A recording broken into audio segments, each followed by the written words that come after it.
So, grabing danas at hirap ng isang buhay sundalo. The following day, mga buwan, naka-adjust na rin. Naka-adjust hanggang sa nasama ako sa isang operasyon. Ako pa ay private noon. Na kung saan na-deploy yung 7 Scout Ranger Company, yun ang aking unit. Na-deploy kami sa Sheriff Agwak, na kung saan doon ako nabinyagan ng first encounter.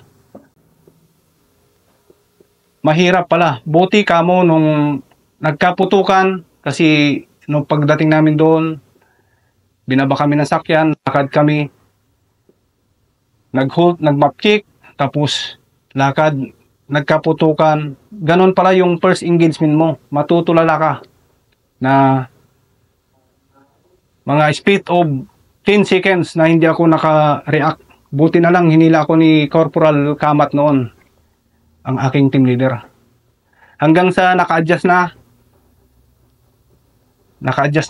kung paano pakikiharap sa ganyang bagay na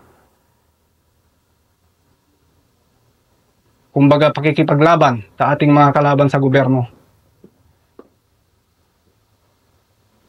Noong time na yun, na-realize ko na ang buhay pala ng isang private o kaya private first class ka, nakadepende pa rin sa iyong leader. Kailangan buo yung desisyon ng isang leader.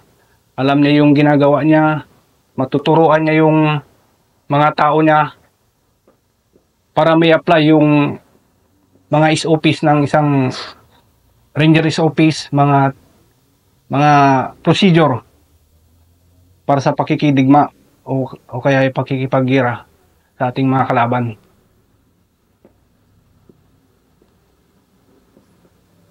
Yun yung aking karanasan. Tapos nung time na yun, tuloy-tuloy yung operasyon namin hanggang alam ko na rin yung aking diskarte kung paano mag-react. Kung may kalaban, dapat hindi ikaw masyadong matakutin, hindi ikaw, alam mo yung ginagawa mo. Alam mo dapat gawin mo, kung anong dapat mangyari. Iniisip mo na kung saan ka makakakuha ng advantage position, kung paano maitago yung sarili mo, at kung paano ka maka-score sa kalaban.